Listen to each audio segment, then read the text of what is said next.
again to Mekenkie, my channel about tantra, the Kundalini energy and breathing.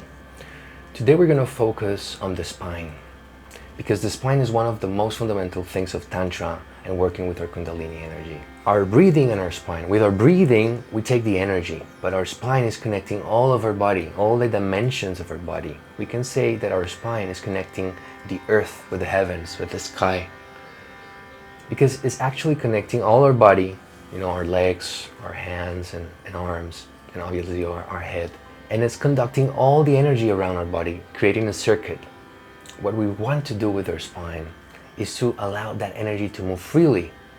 Usually our perception has normalized our vital energy in a certain way. So we have a concept of how it feels when we wake up and we have a lot of energy, and at the end of the day when we feel tired and we don't have energy. But usually humans don't have a concept of how it feels to have more energy within your body. And that's pretty much the phenomena of the Kundalini energy rising through your body. And that rising happens through your spine. And that energy wants to move freely around you, because the Kundalini energy is an energy that you need to express, that it needs to get out, and you need to express it. You cannot contain that energy. If you contain that energy, it probably will go out through your compulsion. And what we want to do with this energy is to bring it out consciously and slowly, for us to relate to it gradually and actually harvest all the powers and all the benefits of it. But the thing is that, for example, when we have a very strong Kundalini awakening, all this energy flows through our body, and we obviously want to move and express it in ways that usually we don't express, because we have a concept of how we move, how we behave, and we haven't gone out of that. And what happens is that our spine is condensing all the things that we are not expressing, and at the end it starts to get rigid, and you lack mobility in certain parts of it. And the thing is that other parts of our body starts to take the weight of what those rigid parts are not doing. So the most important thing here is to work our spine vertebra to vertebra, understanding what's happening within us, in our own case, in our own life, because we all have different processes. So when we have a Kundalini awakening, all this energy want to express and go out, but our body is rigid. Our spine is rigid, so it cannot move in the ways it wants to move. Kundalini energy wants to move in the ways that you never thought possible. But they are there, they're yours, they're ours.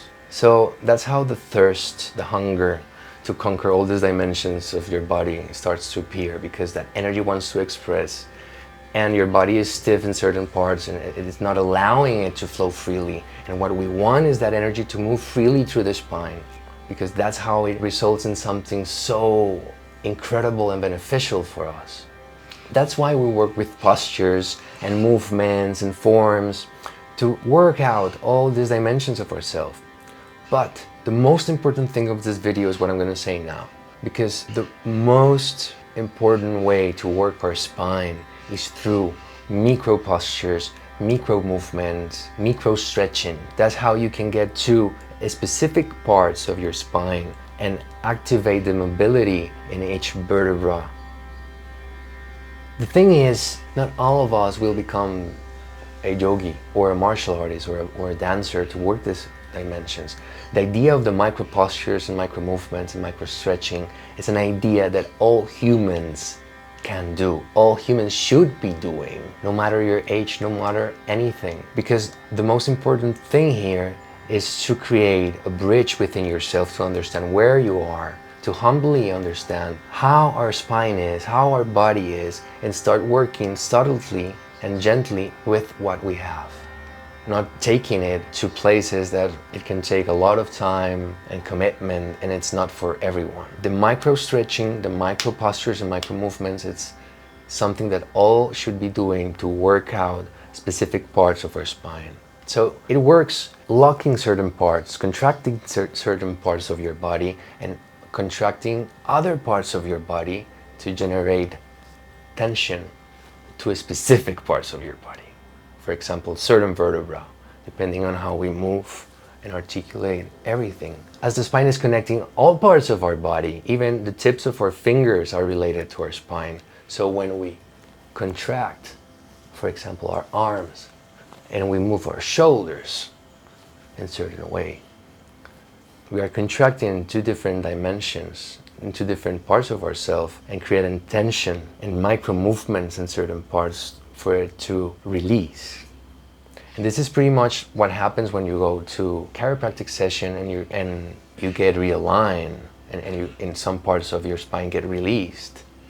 But that's an external force, and it's also violent. The idea of these practices is for you to gradually construct this and articulate this within you. Because when you're in a chiropractic session and your back get released, usually we feel a lot of emotions. We can cry, we can feel euphoria, we laugh, we hallucinate, we see stars, and people is what happened.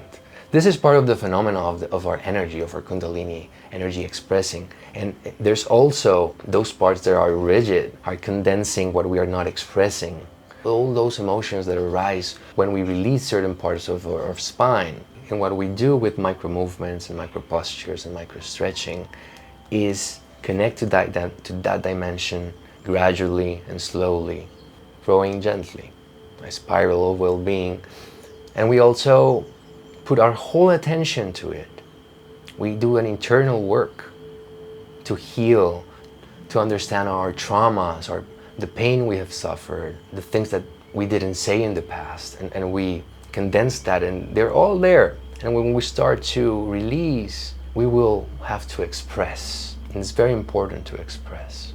That's why breathing is a pillar also in this practice. Very fundamental. You need to really breathe when you do micro postures and micro stretching and micro movements.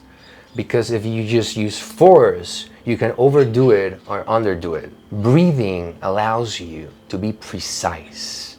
Breathing is like a cushion when you move. And it's actually the third leg of a tripod. Two parts of you are stretching and contracting, generating tension within them. But breathing is airing this the same way when you use a chainsaw to cut rock. If you don't use water, you will create a lot of heat and dust particles from the friction.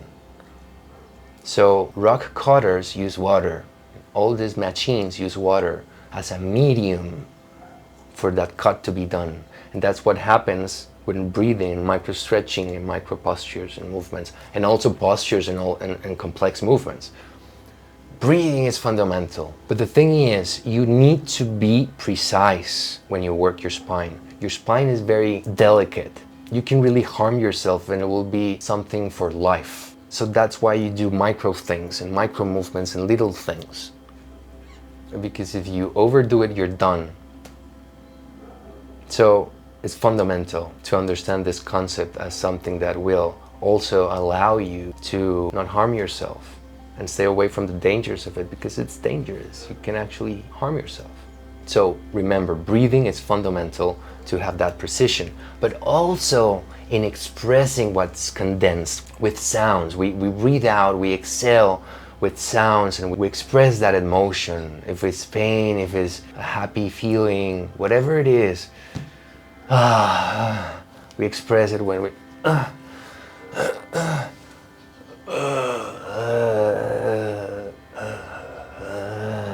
we need to express. And at the same way, we are being precise in the force and the movements we do in the specific parts of our body, and we allow what is condensed there to be released and expressed out. Because our breathing is, when we exhale, we are taking out not only the residue of our breathing, but energetically what our body doesn't need anymore. So it's very important to breathe consciously and breathe correctly in this exercise with your spine.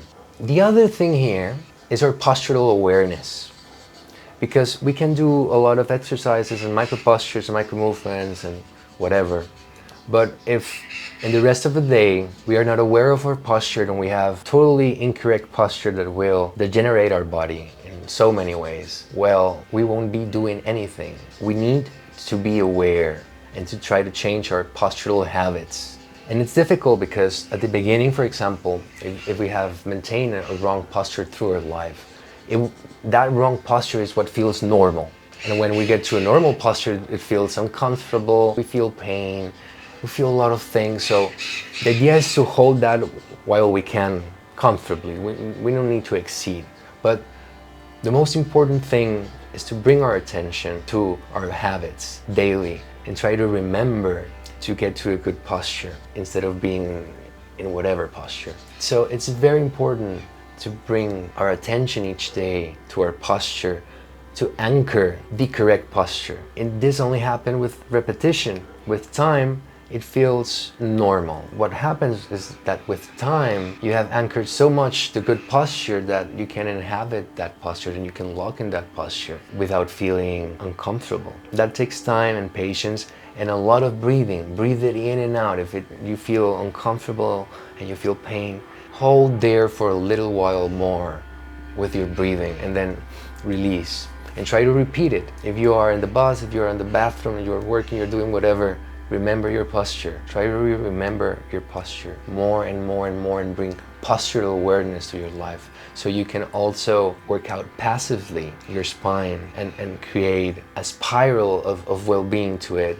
And when you do your postures, your movements, it will take you to another level. The other fundamental thing that we need to understand is symmetry. No matter what practice you do with your body, yoga, martial arts, dancing, micro postures, micro movements and stretching, no matter what you do, symmetry is an indispensable foundation of this. If you work your body unevenly, more to one part than to another, you will cause more deformation, more imbalance. So if you work this shoulder, work the other. If you go in that direction, go to the other, you know? Create that symmetry within you. That's also part of that yin-yang. If you get out of this, you can really harm yourself. You can deform yourself in different ways and be even more painful. And the idea is to bring your body to its normal state. If it's unbalanced, balance it in a normal state.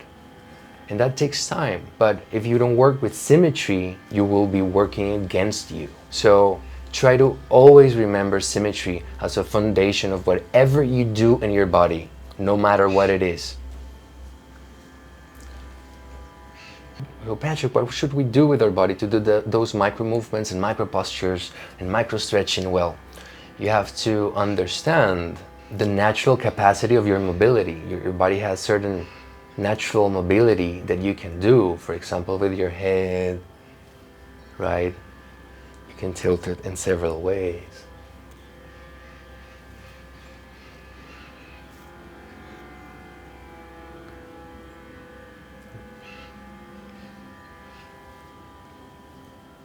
You can use your shoulders, right? Taking control of your shoulders is very important to do micro movements and micro postures and micro stretching. You can go up and down, front, backwards, right? So the idea is to open all these possibilities of you.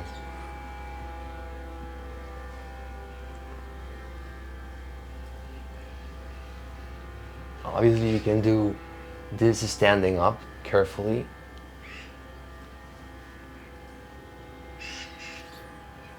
But for example, when you use the rest of your arms and your hands, you can contract them, you can contract your fingers. And depending on where you put it around you, and you lock your arms and how you lock your shoulders, you can work different parts of you.